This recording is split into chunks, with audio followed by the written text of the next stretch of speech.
కర్ణాటక ప్రభుత్వం మరో కీలక నిర్ణయానికి సిద్ధమైంది. ఇప్పటికే కర్ణాటకలోని ప్రైవేట్ ఐటీ కంపెనీలు, ఇండస్ట్రీలో స్థానికులకు 50% నుంచి 100% ఉద్యోగాలు ఇవ్వాలంటూ బిల్లు తీసుకొచ్చి వెనక్కి తగ్గిన సిద్ధరామయ్య ప్రభుత్వం ఇప్పుడు మరో వివాదాస్పద నిర్ణయం తీసుకుంది. దేశంలో ఎక్కడా లేనట్టుగా ఐటీ కంపెనీ ఉద్యోగుల పని గంటలను 14 గంటలకు పెంచేందుకు సిద్ధమైంది. మన దేశంలో అత్యధిక ఐటీ సంస్థలు, వాటి అనుబంధ కంపెనీలు బెంగళూరు, మైసూరు నగరాల్లోనే ఉన్నాయి. ఇటీవలే ఐటీ కంపెనీలు 14 పని గంటల ప్రతిపాదనను ప్రభుత్వానికి పంపాయి. అయితే ఎలాంటి ఆలోచన లేకుండా సిద్ధరామయ్య ప్రభుత్వం వాటిని అమలు చేసేందుకు సిద్ధమైంది.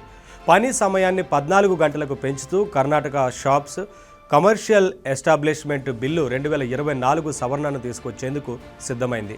కేబినెట్ భేటీలో చర్చించి ప్రస్తుత శాసనసభ సమావేశాల్లోనే బిల్లును ప్రవేశపెట్టే ఆలోచనలో ఉన్నట్లు సమాచారం. ఐటీఈఎస్, బీపీఓలో పనిచేసే ఉద్యోగుల పని గంటలను 12 నుంచి 14 గంటలకు పెంచాలని కార్మిక శాఖ నిర్ణయించింది. ప్రస్తుతం 10 గంటల వర్కింగ్ అవర్స్, 2 గంటలు ఓవర్ టైం, మొత్తం 12 గంటలు పనిచేస్తున్నారు. దీనిని 12 గంటల వర్కింగ్ అవర్స్, 2 గంటల ఓవర్ టైంకు సవరించాలని బిల్లులో ప్రతిపాదించారు. ఈ పని గంటలు వరుసగా 3 నెలల్లో 125 గంటలకు మించరాదని పేర్కొన్నారు.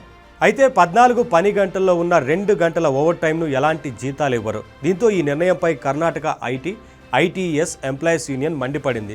ఈ సవరణ బిల్లు చట్టమైతే 3 షిఫ్టుల స్థానంలో 2 షిఫ్టుల విధానం వస్తుందని, ఐటీ రంగంలో పనిచేసే 20 లక్షల మంది ఉద్యోగుల్లో 3వ వంతు మందిని తీసేసే అవకాశం ఉందని ఆందోళన వ్యక్తం చేసింది. ఉద్యోగులపై పని ఒత్తిడి పెరుగుతుందని, 2 గంటలు అదనంగా పనిచేస్తే పలు అనారోగ్య సమస్యలు ఎదుర్కొంటారని తెలిపింది.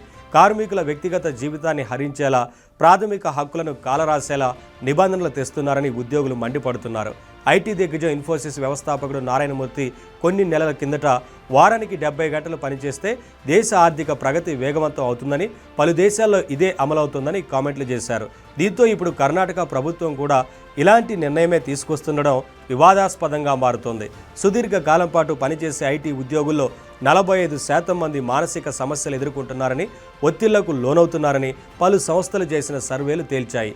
55% మంది శారీరక సమస్యలు ఎదుర్కొనే పరిస్థితి ఉంటుందని సర్వేల్లో వెల్లడైంది. వీరిలో 35% మంది బ్రెయిన్ స్ట్రోక్, 17% మంది గుండె జబ్బుల బారిన పడతారని తేలింది.